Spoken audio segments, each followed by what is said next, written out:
आपने सुना होगा हमारे देश में आईएएस अफसर यानी भारतीय प्रशासनिक सेवाओं के अफसरों को समाज भगवान मानता है।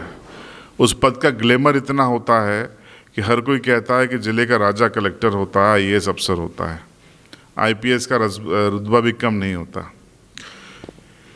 सारे अफसर बेकार हैं मैं ये नहीं कहता, लेकिन मेरा एक सवाल है। देश में लॉकडाउन 2 समाप्त हो रहा है, 40 दिन हो चुके हैं।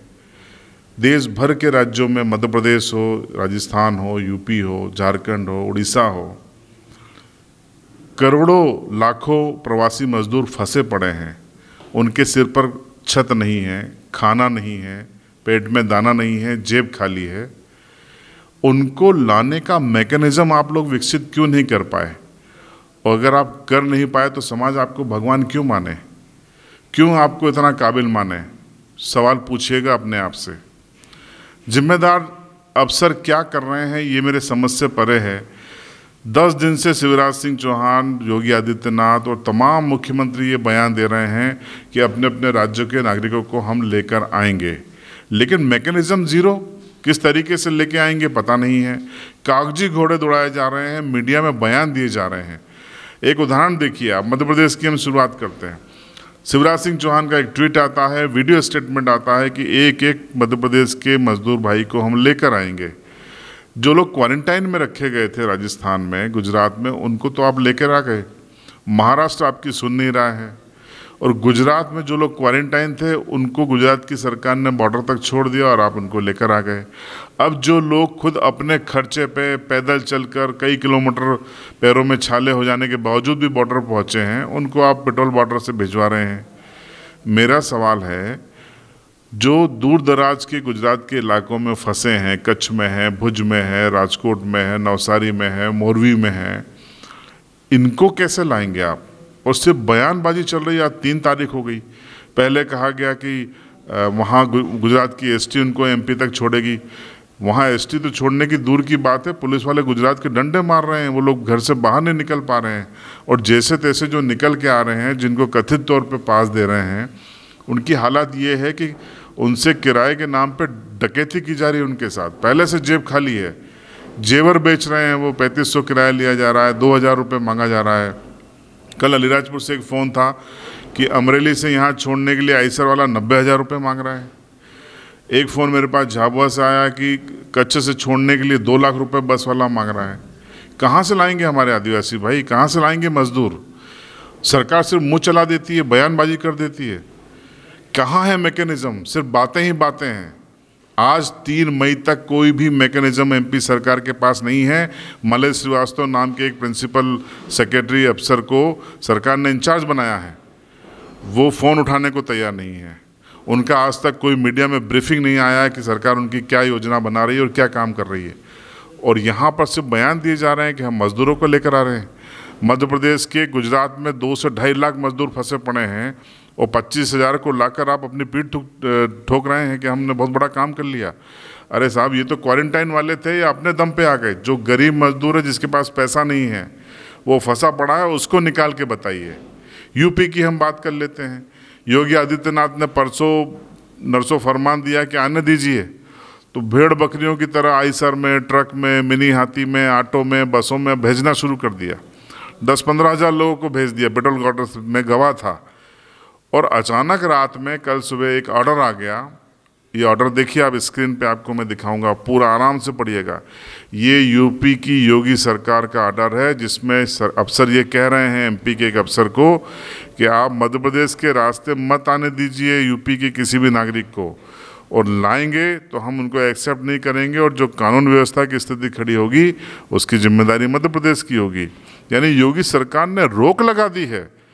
जी हाँ, योगी सरकार ने इस पत्र के द्वारा रोक लगा दी है कि यूपी के नागरिक मध्य प्रदेश के रास्ते कहीं से भी नहीं आएंगे। ये है आपकी सरकार। अगर यूपी वाले सुन रहे हैं तो मैं आपको बता रहा हूँ, ये चिट्ठी को ध्यान से देखिए। ये आपके लिए योगी सरकार का फैसला है, जो इस समय 3 तारीख को 3:30 बजे तक स्टैंडिंग डिसीजन है। हालांकि ये भी खबर आ रही है कि यूपी सरकार आज देर रात तक कोई फैसला ले सकती है, लेकिन भैया योगी जी जिस तरीके से अपना रंग बदलते हैं, उससे आशा नहीं कि ये फिर से बदल दें। इसलिए निकलें तो सोच समझ के निकलिएगा, वरना ऐसे परेशान होंगे जैसे आप कल परेशान हुए थे। ट्रेन की बात कर लेते हैं।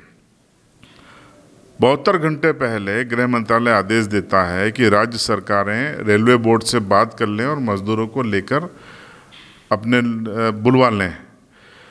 राज्य सरकारें आज 48 घंटे हो चुके हैं, सिर्फ चुनिंदा ट्रेनें चली हैं, कुछ ट्रैक पर चली हैं। हमारा ये दावा है सरकार का कि हमारे पास इतनी ट्रेनें हैं, 11,000 ट्रेनें हैं। हमारी रेलवे ये दावा करती है कि वो ऑस्ट्रेलिया की आबादी के बराबर यानी करीबन 2,70,00,000 के बराबर यात्री पर डे उसके पास होते हैं। वो कैपेसिटी रखती है इनको ढोने की।